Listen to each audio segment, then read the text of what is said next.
వరలక్ష్మి వ్రతంలో తోరం తయారీ చూద్దామండి. తోరానికి తెల్ల దారాన్ని తీసుకొని దారాన్ని 9 పోగులు పోసుకోవాలండి. 5 పోగులు పోస్తూ ఉంటారు, అలా చేయకండి. 9 పోగులు తప్పనిసరి. 9 పోగులు పోసిన తర్వాత ఈ పోగులకు 9 ముడులు ఉండాల్సిందే. మధ్య ముడిలో మామిడాకును కానీ పువ్వుని పెట్టి ఆ మధ్య ముడికి అటు 4 ఇటు 4 ముడులు వేసి మధ్య ముడితో 9 ముడులు అవుతాయి.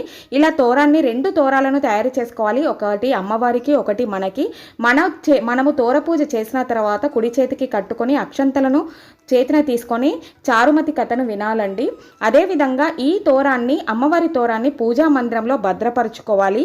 ఈ తోరాన్ని మనము ఎప్పుడు విడవాలి అంటే, మనము ఏదైనా మంచి రోజు చూసుకొని తోరాన్ని విడిచిన తర్వాత ఒక చెట్టు మొదలలో మట్టిని తీసి పాతి పెట్టాలి, లేదంటే పారి నీళ్ళలో వేయాలి. ఇది ఎలా చేయాలి ఏంటి అనేది ఫుల్ వీడియో కామెంట్ బాక్స్లో లింక్ ఇస్తాను, తప్పకుండా వాచ్ చేయండి. మరిన్ని వీడియోస్ కోసం ఛానల్ని సబ్స్క్రైబ్ చేసి సపోర్ట్ చేయండి.